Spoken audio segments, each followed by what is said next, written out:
Okay, welcome everybody to a lesson on appearance and body and how to describe people, basically. So let's start with lots of different adjectives for thin. And I want to make it clear that thin is the opposite of thick, but it's also the opposite of fat. Yeah. So thin and fat describe body shape, but thin and thick, it could describe somebody's arms, somebody's legs, somebody's fingers. Then you use those two adjectives and not, oh, actually you can say fat fingers, fat thumbs, and so yeah, you can actually, so you could use either of those to talk about body proportions. Perhaps it is more often thick though. You can certainly talk about thick thighs or something like that if you're talking about that body part. So you've got thin, but then you've got skinny and bony. Sometimes people say he's all skin and bones, and it means very skinny, very bony, very thin, yeah? And of course, this is negative. Skinny and bony are quite negative adjectives. They mean too thin. You also have scrawny and gangly, and these two adjectives often describe arms and legs. But if somebody is, you can say he is scrawny, and that means very long, thin arms and legs. Same with gangly, very long and thin arms and legs. It's similar, both of these are similar to lanky. Now, if you call somebody lanky, it means tall and thin, and being honest, clumsy and awkward. But these two sound clumsy and awkward as well. Clumsy is somebody who spills their drink all the time, trips over, that kind of thing. I'm a little bit clumsy.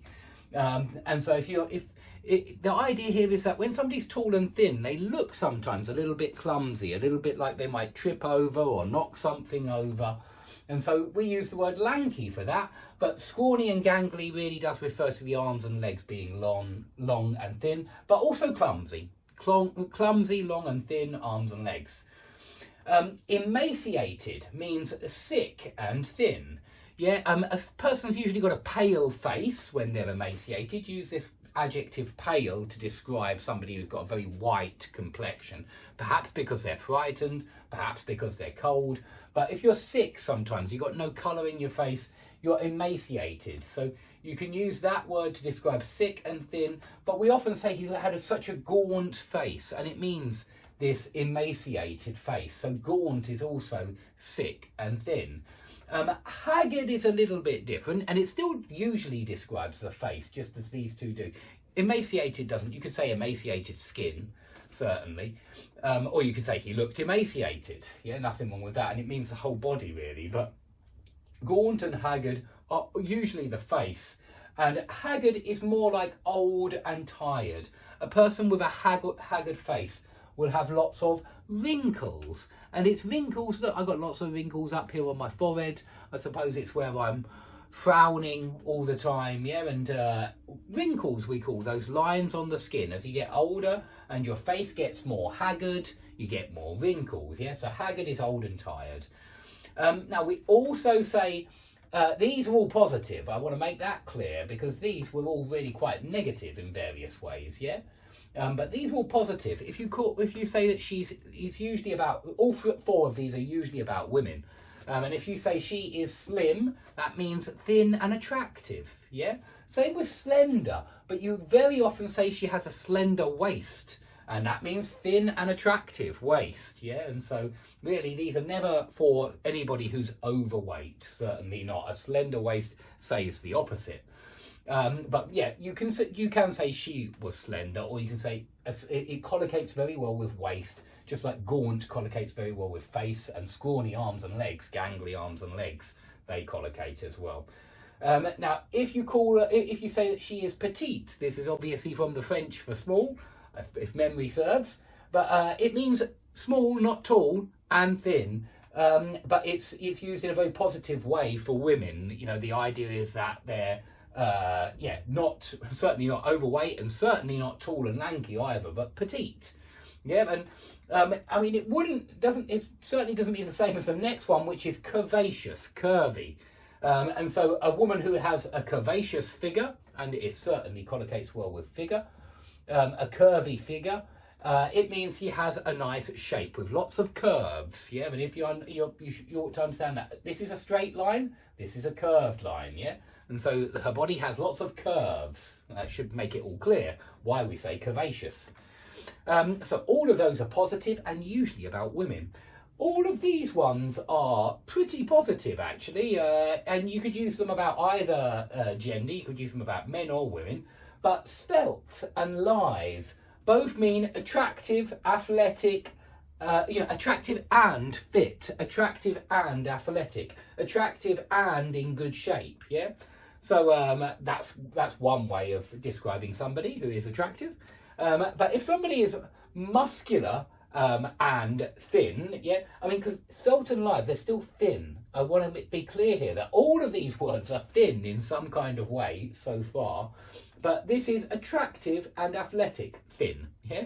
Svelte and lithe.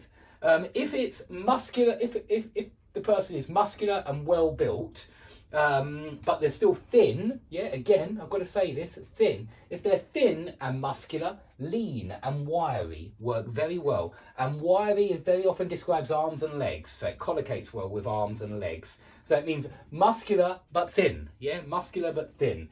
And well built is normally not thin. Yeah, I ought to point that out really. Well built is normally pretty solid, so lots of muscle, well built. Okay. Okay, we'll come to these verbs a bit later. Let's go on to fat now, because that was all thin. And as you can see, we got loads of words for thin.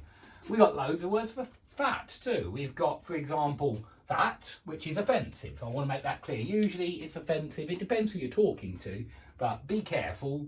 Certainly if you're going to say that somebody is fat, it's a lot more polite to say overweight. And it's certainly a lot less offensive to say plump, although certainly I wouldn't, don't call somebody plump unless you're absolutely certain that they won't be offended. But plump means a little bit fat, really. I'd say it means a bit fat, plump, a bit on the large side. Obese is a medical word, really. In the hospitals they talk about obesity, yeah, and that kind of thing. And obesity is, yeah, just the noun for the idea of somebody being fat. Yeah, obesity is the noun, which is, it sounds like a medical problem, obesity, and of course it is a problem that actually leads to plenty of other health problems, just as smoking does or something like that. So overweight is the polite way, obese, medical way, plump, well, maybe a little bit more polite, but not much more polite. Chubby, plump and chubby, I would say, are usually used for young people, not, I mean, well, you could use plump for an older person, but chubby is usually used for young people, especially babies and toddlers. And all babies have chubby cheeks, yeah, if they're healthy. They have chubby cheeks. It's quite, I think all babies do, yeah, they have a big cheeks, fat cheeks, chubby cheeks. And you've got that ch, which is quite nice as well. So chubby cheeks. And you can say, you can call somebody chubby as well. He's a bit chubby. And it's a pleasant, there's something positive about this word compared to all the other words, and I just mean that it sounds kind of on the large side, yeah, but not terribly fat. You know, it just sounds like a little bit fat, and it may even sound a little bit like healthy and fat as well, but not fat, a little bit fat. So chubby. Corpulent is a very formal word for large, fat.